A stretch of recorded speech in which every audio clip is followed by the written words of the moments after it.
Hey, welcome Riverview to our online experience. We are so glad that you're joining us today. If you notice, this background looks a little different because we are in our brand new location. And if you haven't had a chance to stop by yet, we encourage you to do so. In fact, for the entire summer, we're going to have Riverview at sunset right here. We begin at 4:30 with the food trucks and just a great time to be together with the Riverview family.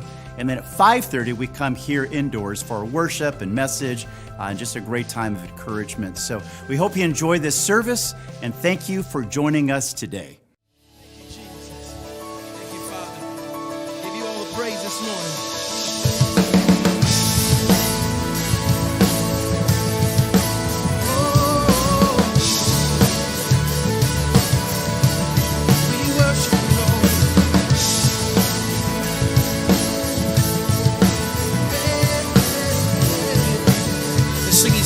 Clouds. He's coming on the clouds. Kings and kingdoms will bow down, and every chain will break as broken hearts declare His praise. For who can stop the Lord Almighty? Sing it out. Our God is a lion, the Lion of Judah. He's roaring with power and fighting our battles, and every knee will bow before Him. Our God is the Lamb that was slain for the sins of the world.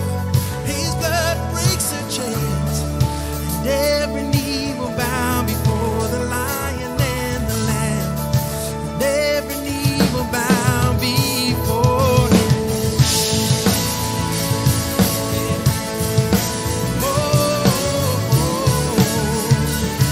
Let's sing, so open up the gates. So open up the gates, make a way before the King of Kings. Yeah. Oh, the God who comes to save is here to set the captives free. For who can stop the Lord Almighty? Our God is a lion, the Lion of Judah. He's roaring with power and fighting our battles, and every knee will bow before Him. Our God is a Lamb, the Lamb that was slain for the sins of the world. His blood breaks the chains, and every knee will bow before the Lion and the Lamb, and every knee will bow before Him. Every knee will bow before You, Lord. Thank You, Jesus. Let's sing this together. Who can stop the Lord Almighty? Lift your voice. Who can stop the Lord Almighty? Who can stop the Lord Almighty? Who can stop the Lord Almighty? Yeah, yeah. Who can stop the Lord Almighty? Who can stop the Lord Almighty?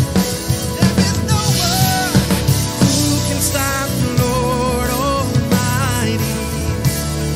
Oh, who can stop the Lord?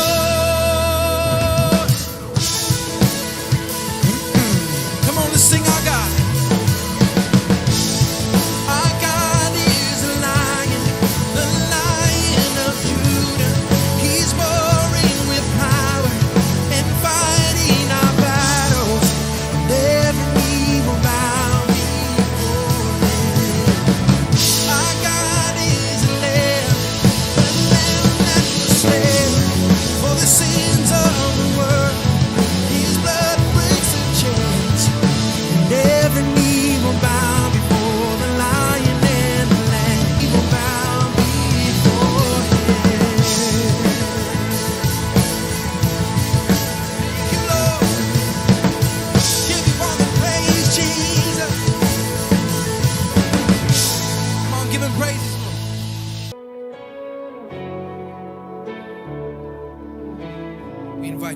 us this morning, God. Have your way in this place, Jesus. The weapon may be formed, but it won't prosper. When the darkness falls, it won't prevail. 'Cause the God I serve knows only how to triumph. My God will never fail. Oh, my God will never fail. I'm gonna see a victory. I'm gonna see a victory. For the battle belongs to you, Lord. I'm gonna see a victory. I'm gonna see a victory. For the battle belongs to you, Lord. Oh, thank you, Jesus.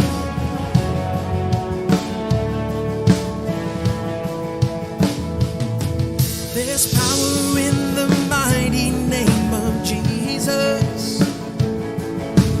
Every war he wages, he will win.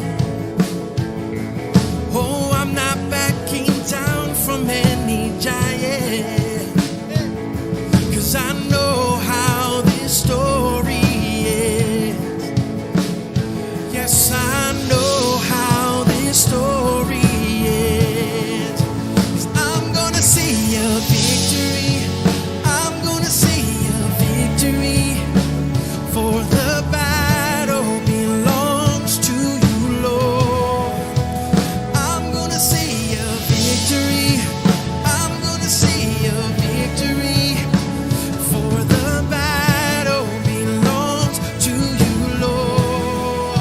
'Cause I'm gonna see a victory. I'm gonna see a victory. For the battle belongs to you, Lord.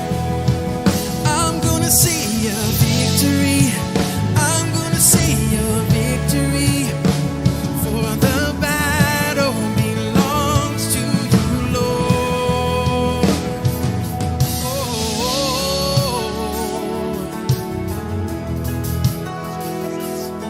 Gonna worship my way through this battle, Lord. Gonna worship my way through it. You take what the enemy meant for evil, and you turned it for good. You turned it for good. Come on, lift your voice. Hey. You take what the enemy meant for evil, and you turned it for good. You turned it for good. Come on, declare it this morning. You take what the enemy meant for evil, and you turned it for good. You turned it for good. Thank you, Lord. You take what the enemy meant for evil, and you turned it for good. You turned it for good. Come on. 'Cause you take what the enemy meant for evil, and you turned it for good. You turned it for good. You take what the enemy meant for evil, and you turned it for good. You turned it for good. I'm gonna see a victory. Sing it out.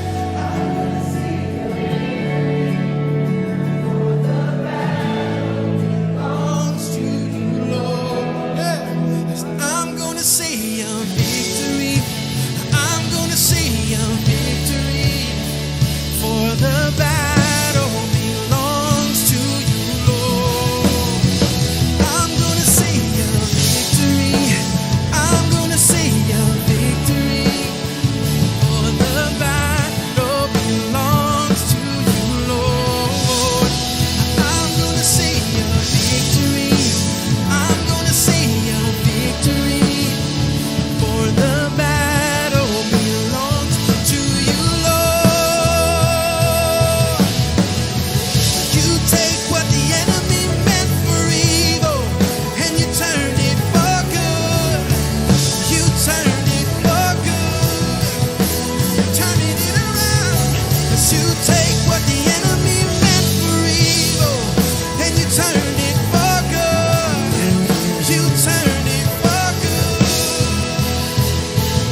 This whole series has just been, to me, has been really, really cool.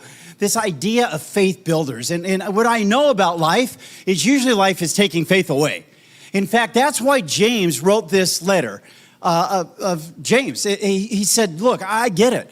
He said the environment that they were living in at the time was a crazy environment. Like economically, it was crazy. Politically, it was crazy. Socially, it was crazy. It reminds me of now. Like it was the same. Like what James was writing about in his letter. And you got to remember, and Danny shared this again last week with us, that James was a skeptic. Like this whole Jesus thing, and what's crazy about James being a skeptic is he was actually the younger brother of Jesus.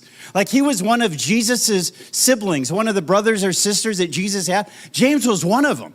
Like he had been there the whole time. Like, and finally, because of the event, the cross, the crucifixion of Jesus and the resurrection of Jesus, he went from being a skeptic to a servant of his brother, to a servant of Jesus.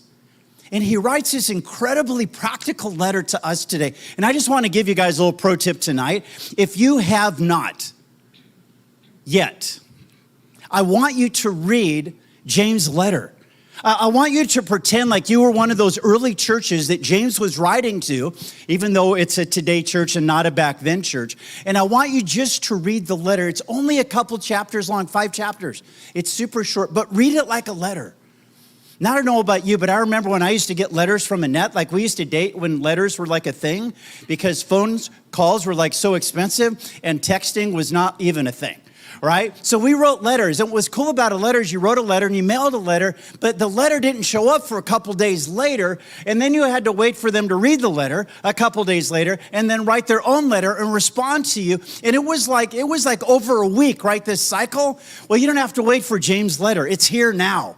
Like you can just open it up and read it in your favorite Bible app. If you've got like a real Bible, you can even read it in that. And that would be super cool. But read his letter. It is so, so awesome.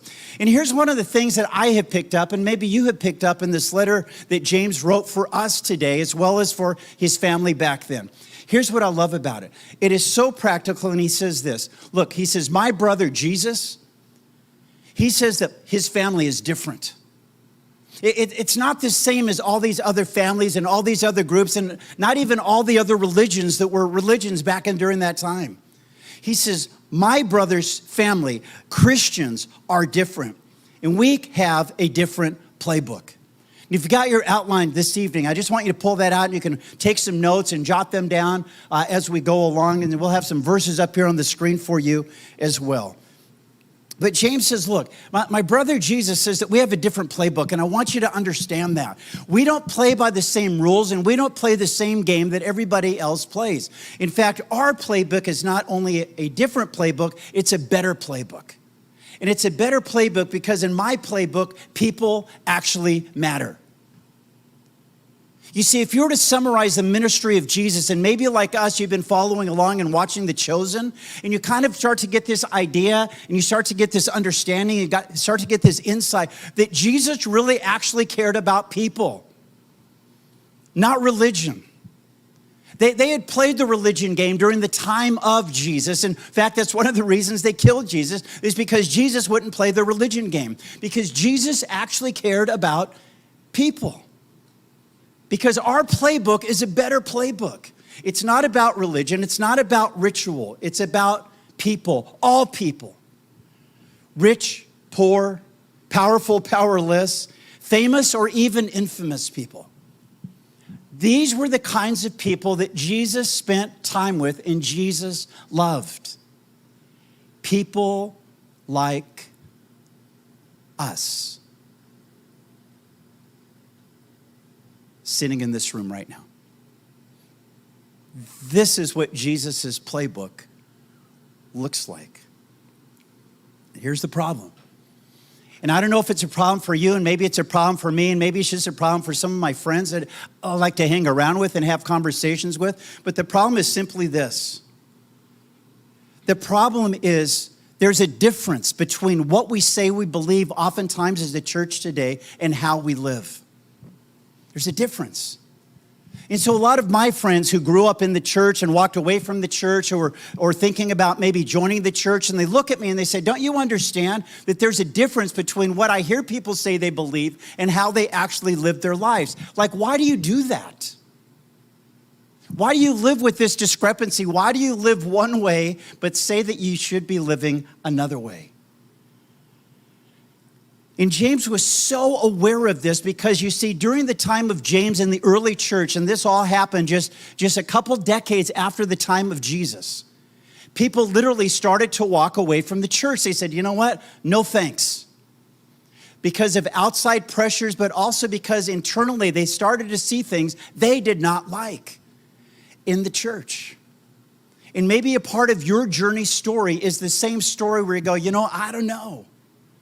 I hear people talk about how amazing it is to follow Jesus, and yet what I see is not amazing at all.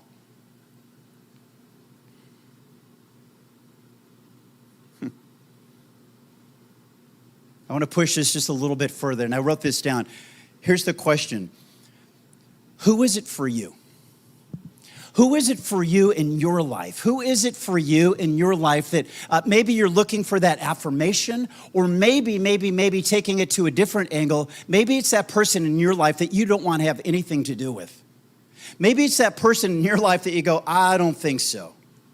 I wrote this down. I said, whose approval will you approve of, and who will you approve?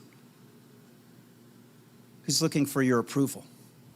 In other words, there's this game oftentimes that we play in real life, and it's kind of this game of you're in and you're out, and I like you, but I don't really like you, and I want to sit by you, but I don't really want to sit by you. And who is it that you're looking for approval from, and who is it that's looking for approval from you? Maybe as a child growing up, you realize, and I got to tell you, as a dad, especially as a dad in ministry, I understood early on the pressure that I had and the pressure my kids had to grow up as pastors' kids. Huge, crazy amount of pressure. And because of that, I knew that it was so important for me to make sure that I loved my kids in such a way that no matter what they did, and the times that they would step in it, that they knew they were loved unconditionally. Bigger and better than what it was to be a pastor. I'm also aware of this at school. As a teacher, I look around, man, and some of the kids that we have sitting in our seats and in our classrooms today are damaged kids. They are growing up in environments, and they are growing up in homes where they don't know up and down, they don't know right and wrong, and they are desperately looking for some type of approval. Somebody to simply say, I love you unconditionally. Even those fun knuckleheads that I get to send outside of my classroom. It's like, you need to go have a little time out. I'm going to go talk to you in a minute. And it's so funny because oftentimes when I go out to talk to those very kids, they look at me like, D. Higgs, are you really upset with me? I said, no, but you need to quit acting stupid, okay? Get back in there. Let's go. And those are the same kids that write the sweetest letters at the end of the school year. And those are the kids that say, D. Higgs, can we please hang out this summer? They're just looking for somebody to love them. They're looking for approval. They're looking for somebody who says, I see you, I get you, and I care about you. Or maybe it's in the workplace, and we seek this validation, right, from our bosses or maybe our peers, and we're hoping maybe they come alongside and say, man, I saw that. That was so cool. I love doing this little thing with my junior high team at school. We'll get together a couple times a year, and I like to pull out a stool. And as soon as I pull out the stool, usually I hear a groan. It goes something like this. Oh. Do you guys do that with me? Ready? Oh. No, one more time. Ready? Oh. Yeah, that's exactly what they do. And they just kind of look at me like, oh, no, not this stool. Right in the ground. And we play hot seat. And hot seat is simply this. We just go one by one. Everybody takes a turn in the hot seat. And the hot seat is for one purpose. And whoever's sitting in that hot seat, everybody just gets to love on them. Everybody just gets to encourage them. Everybody just gets to say, hey, here's what I really appreciate about you. And I got to tell you something, that even though people resist and even though people go, I don't want to be in the hot seat, oh, right? When they're in the hot seat, I got to tell you, if you look at their faces, it's amazing to watch, just as they are receiving validation from their peers and validation from their coworkers. And all of a sudden they're like, you know, this is okay. I get used to this. Man, these people really do care about me. Or maybe for you, it's in a relationship and you're waiting for your Hallmark moment. And I know I talk too much about Hallmark. I just can't help it. It's just a disease. And some of you know it's a disease, but you have the same disease, so it's okay. So, but you're waiting for that Hallmark moment where all of a sudden they get it and you know it and they know it and everything's cool. And the last 2 minutes, what happens? They kiss. Exactly. Thank you. And now I know who watches Hallmark in here. Beautiful. So this tension is not a new tension of who's in and who's out and who fits and who doesn't fit and all that kind of stuff. It's really an old tension. And what I want to do this evening is just spend a couple minutes and take a look at what James has to say on behalf of God about this tension. And this will be encouraging. Now, if you got your Bibles, we're going to start actually where Danny left off last week, bro. So we're going to start in James chapter 1, but we're going to go all the way to the end. And we're going to start in verse 27 of James chapter 1. James chapter 1. And this was so cool, and Danny just kind of delivered this perfectly for me, bro. Thank you, this little jump-off spot for this week. And this is what James writes. He says this. He says, pure and genuine religion in the sight of God, everybody say God, the Father, means caring for what? Orphans and widows in their distress and refusing to let the world do what? Corrupt you. So he says, look, it kind of looks like this. This is religion. Religion isn't going in and checking a box and going in and saying, hi, Pastor, I'm here, and going over and making sure, hey, God, did you see me? I was at church today and I dropped a couple bucks in the offering. You see, that was the religion of Jesus' time. And what James is writing, what he learned from his brother Jesus was different. He says, look, pure religion, genuine religion in the sight of God our Father is actually caring for other people, especially for those that are disadvantaged, especially for those who can't take care of themselves or help themselves. That's what it looks like. And then he says, by the way, and don't let the world corrupt you. Jesus says, look, our faith is not about rituals. Just push that over to the curb. Our faith is about a relationship, and our faith is about how we live and how we love other people and how we love God. It's that simple.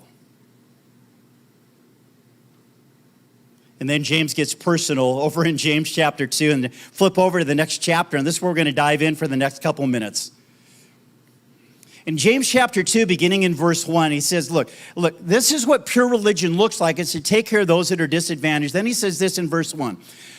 My dear brothers and sisters, how can you claim to have faith in our glorious Lord Jesus Christ if you favor some people over others? Now, during the time of James, every time you wrote a question like that, the answer was already presupposed. The answer was like, you can't. James knew that, but he was being rhetorical so that we would have to wrestle with what he was writing. Now, the reason is, and he goes on to say this in verse 2, he says, for example, suppose someone comes into your meeting, into your room, into your synagogue, into your church. By the way, who did we say is already here, Danny? Jesus. He's already here. He says, so suppose, for example, suppose someone comes into your meeting where Jesus is already at,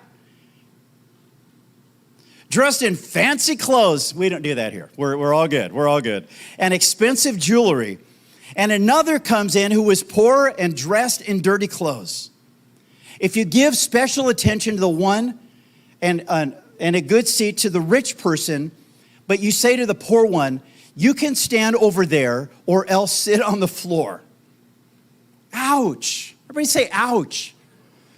Now, years ago, when we had started the gathering, we had this couple. Their name is Jack and Diane, just like in the song. I know, you're just thinking to yourself, really? Yeah, like John Mellencamp was in the back, like singing. It was like so cool. So Jack and Diane were homeless. And Jack and Diane would come to church every Sunday, and they would sit in the very back. Do you know why they sit in the very back? You know why? They smelled really bad. And they knew that. But they wanted to be in fellowship and they wanted to be in community. And it was so amazing to watch our little gathering family come alongside Jack and Diane and say, you want to come sit with us? And they're like, nah, we're just going to sit back here. You know, we know we don't smell real good. But just to watch before service and after service how people would hang out with Jack and Diane. And then we found this out. Jack and Diane had never had a proper wedding. They had been married, but never had a proper wedding. You know what I'm talking about? Like a church wedding. And so our little church, The Gathering, went to town and they threw a wedding for Jack and Diane. And it was like the coolest thing, man. He had his little cowboy hat and his little Levi's, right? And his little nicest shirt, right? Button-up shirt. And the gals got Diane looking all pretty and all sweet and all kind of good. And it was so, so fun to watch our little church family just love up on Jack and Diane. And I thought as I would read these verses that we're reading here this evening, and I thought, man, I'm so glad we didn't do that publicly.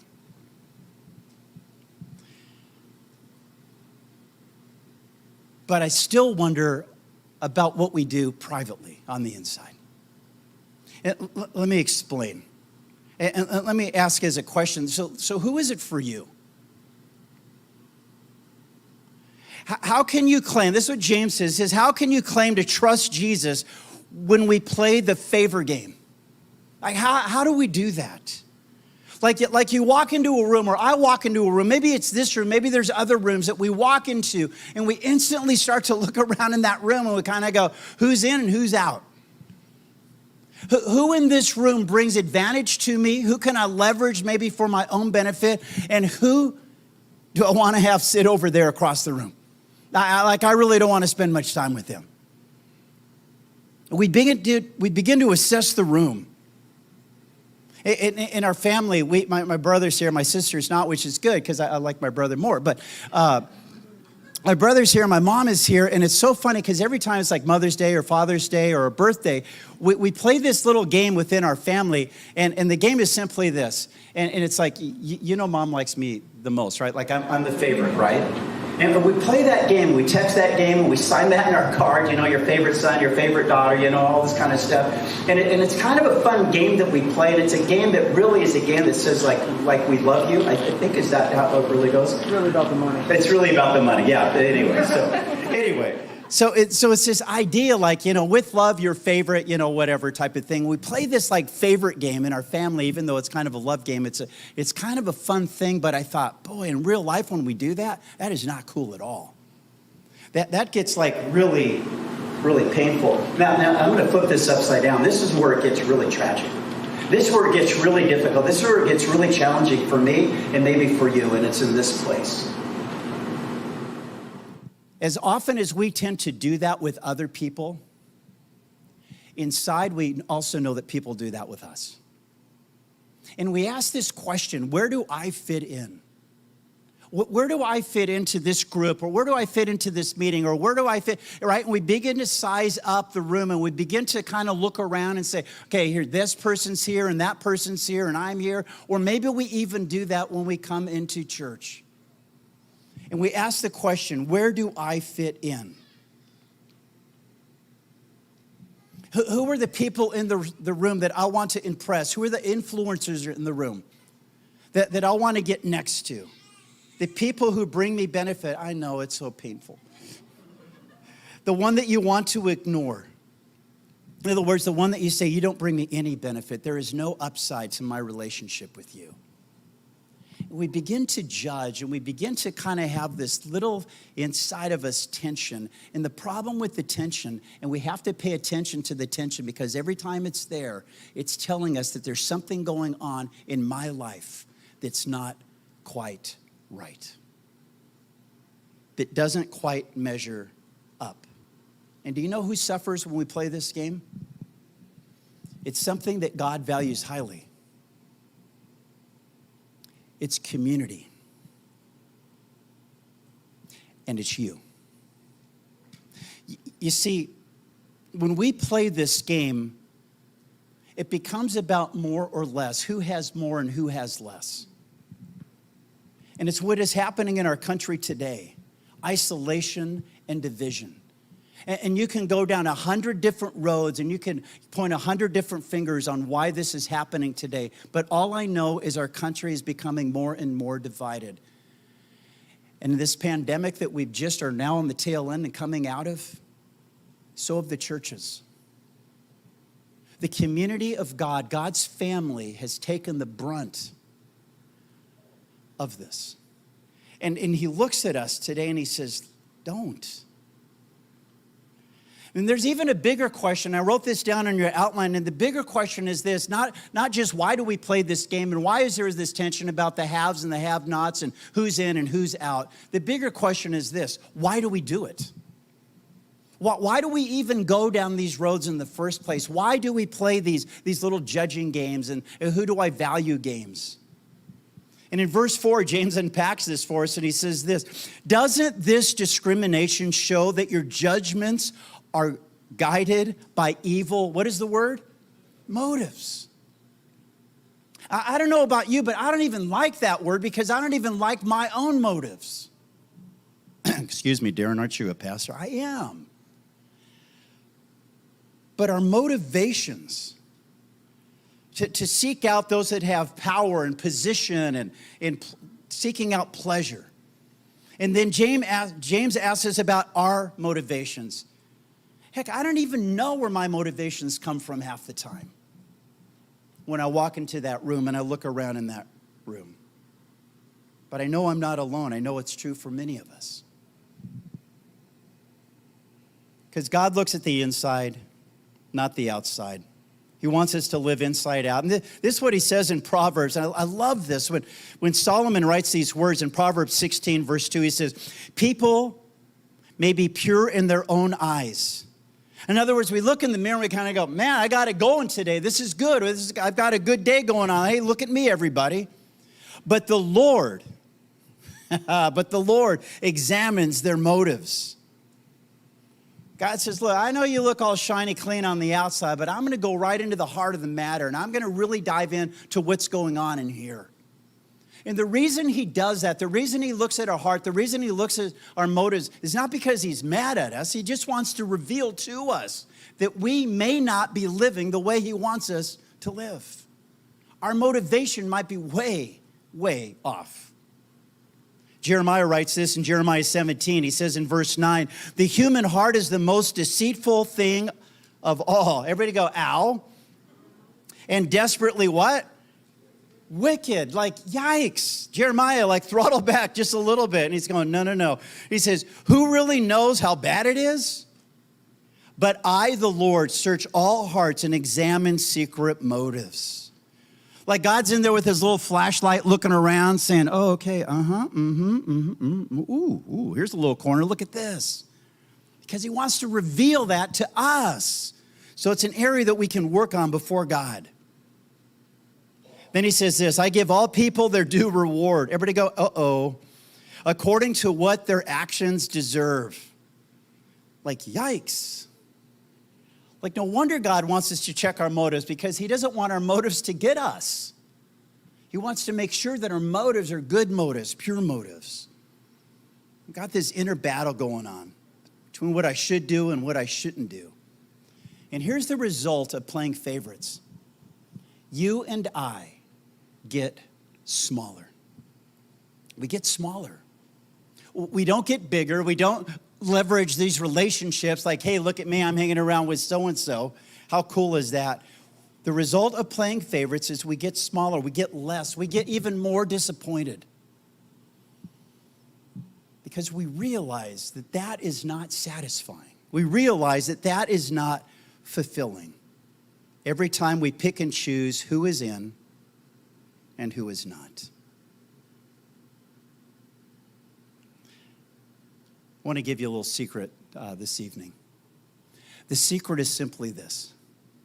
You and I, we're all in the same boat. We don't act like it sometimes, and we pretend like we're not really in the same boat, but we really are in the same boat. Someone will always have more money, more influence, more stuff, and somebody will always have less. By the way, do you know that Jesus would have been a less? Jesus didn't have anything. He owned like nothing. He had a little backpack. That was Jesus. He would have been the guy that you would have went, I'm not sure how I can leverage my relationship with you to benefit me at all. That's Jesus. And Jesus was just fine with that because he goes, you don't even really know what I have to offer. And James continues in verse 5. He says, listen to me, dear brothers and sisters. Hasn't God chosen the poor in this world to be rich in faith? Aren't they the ones who will inherit the kingdom he promised to those who love him? But you dishonor the poor. Isn't it the rich who oppress you and drag you into court? Aren't they the ones who slander Jesus Christ, whose noble name you bear? Like James had watched his brother Jesus, and he learned about the heart of God by watching Jesus, the way he related to his Father. And James is saying, we get it all wrong. We don't really understand. He says, rich, solid, and unshakable faith comes from God alone, not from other people. Just ask someone who only has Jesus in their corner. They'll tell you about their rich faith, because Jesus is all they have. In The Chosen, it's funny how oftentimes we see these little snapshots of Jesus and who he hung around with, and none of this was lost on James, the brother of Jesus.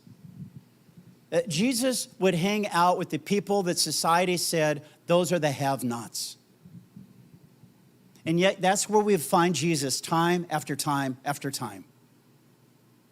With the outcast, with the downtrodden, with those that were hurting, those that were suffering, not those who had it all figured out.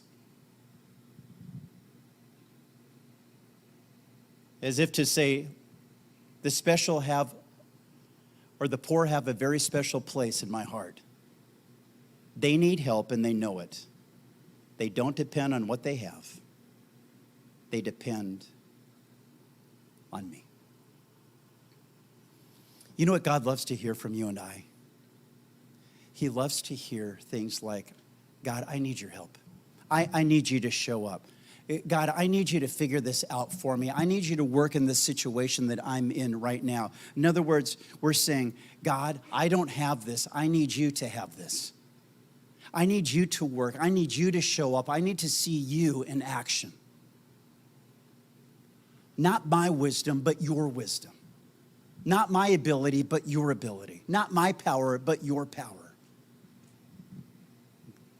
When that happens, God leans over and he says, this is exactly what I want to hear. And the other problem is simply this. Every time that we try to suck up to other people, we tend to bend towards compromise. We bend towards kind of maybe giving in a little bit. We bend towards maybe doing things that we know that the Lord would not want us to do in the way we're living for him. Here's what Jesus said in Matthew chapter 5, the Sermon on the Mount. In verse 3, he says, look, God blesses those who are poor and realize their need for him. For the kingdom of heaven is theirs. It's theirs. Like they've discovered it already, depending on God. So James goes on in verse 8 and he says, look, I want to tell you, this is what royalty looks like. In verse 8, he says, yes, indeed, it is good when you obey the royal law as found in the scriptures. And here it is. Love your neighbor as yourself. But if you favor some people over others, you are committing a sin. You are guilty of breaking the law. For the person who keeps all of the laws except for even one is guilty as a person who has broken all of God's laws. In other words, we are playing favorites. And God calls that simply a sin. He says, don't do that. Not in my family. We have a better playbook than that. Don't go down those roads. The road that I want to give you is super simple. Just love others. Do you remember that time when Jesus decided to go have dinner over at Matthew's house? And he invited Matthew to come follow him. He said, Matthew, come follow me. And Matthew was a tax collector. Nobody liked Matthew except Jesus. Even Simon Peter, if you're watching The Chosen, even he was like, not Matthew, I don't like this guy, right? He tried to take my boat away. But there is Jesus having dinner at Matthew's house, and Matthew throws this great dinner, and you look around the table, and who's at that table? And it was like, man, people were in that room that most people would not want to hang around with. And all of a sudden, a couple religious leaders, a couple Pharisees show up outside of his door, and they look in the courtyard where this dinner is taking place, and they're like, what is going on? This Jesus guy, who we don't understand who he is eating with tax collectors and other notorious sinners? And Jesus said, yeah. Because those are the people that need me. Those are the people that get it. These are the people in this room that understand that they bring nothing to the table. They have no power. They have no position. They have no place in society. But with me and my Father's kingdom, they get to sit in the front row. That's how much I care about them. So here's what is so dangerous about playing favorites and comparing. I just wrote down a couple ideas. Number one, what message are we signaling to others about our faith? And I wonder if we have bought into this lie, this concept that what we are really presenting to other people, it's not really even what Jesus taught. It's religion. And Jesus wanted to stamp out religion. He did everything he could to put religion aside because he said religion is about do's and don'ts. Religion is about trying to just check a box. He says, I came that people would have life and have it abundantly. People would learn to love God and to love others genuinely, not as an act.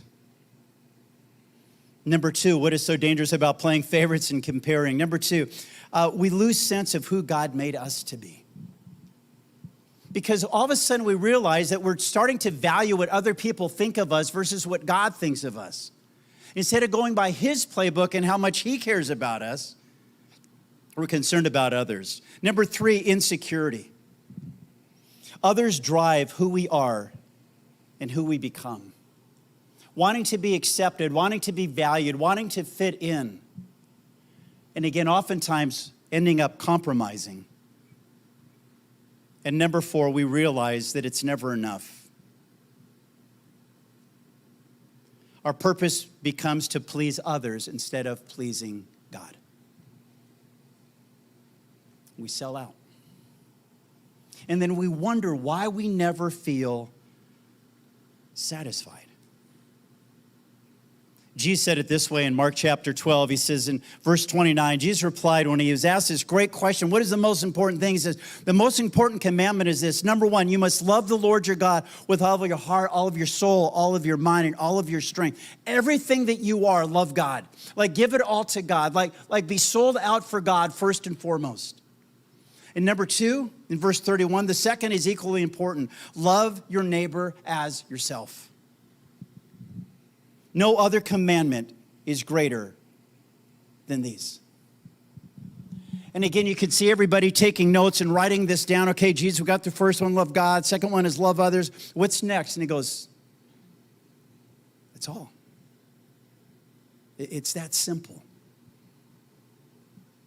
But I need you to do it. I need you to do it in the face of a culture today that is becoming more divided, more angry, more skeptical, more cynical. I need you to do it in spite of, because it's the one thing that can salvage our community, our nation, our world. So what does it look like? I want to just close with this. We for many years made being the hands and feet of Jesus a priority. Not because people warranted it, not that people deserved it, just because Jesus told us that's what we should do. And so for years, as a church community, as a church family, we would go across the border down into Mexico and we would build houses for people that didn't have a house. I remember this one year, there were 3 houses that we ended up building at the last minute. In fact, we actually just got the phone call about 2 weeks before we were ready to head down there. In each house, we'd raise about $7,000. So all of a sudden they said, look, a house in a whole little neighborhood. These families, they just got decimated by a fire, an electrical fire, and they have nothing. Now, you got to understand, they had nothing to begin with. When we go down there, we see that most of them are just kind of hiving off electricity by throwing wires over the electrical lines up above, and then they just go across the street, and like kids are just walking across these hot electrical wires. And they live in these little tiny shacks. They just scrape together whatever they can. Or we would go down to the Dominican Republic, and we work with this little village that we adopted called Algodon. And in this little village called Algodon, the day that we showed up and looked around, we went, are you kidding me? This is how these people live. In shacks. Like they've got nothing. Like they have pigs in the backyard wallowing around in a filthy, stinky, sewery swamp. Like they have zip. And so for years, we would pack boxes and send food, and we'd put school supplies together, and we'd send that down, and we would go down, and we would take several trips down there. And I remember one time we were in Haiti, and we were working with a group called Children of the Nations. And in Haiti, there was this older sister sitting with her little brother and her little sister. And we had thrown camp for all these kids in this one little neighborhood.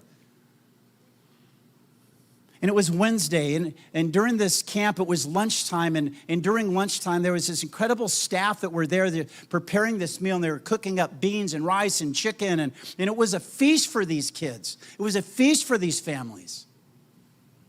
And there was this one older sister, and when I say she was an older sister, she was like 13. And her little brother and sister, probably about 4 and 5 years old, they had finished the meal and they had looked around the table, and she took this bag that she had next to her, and she opened up this bag. And she began to take the plates of a leftover food, and there was a little bit of rice or a little bit of beans or some leftover chicken, and she would take these plates and she would start to scrape those leftovers into her bag, because that was going to be their meal for the next dinner and the next breakfast and the next lunch and the next dinner for days and days and days. They had nothing.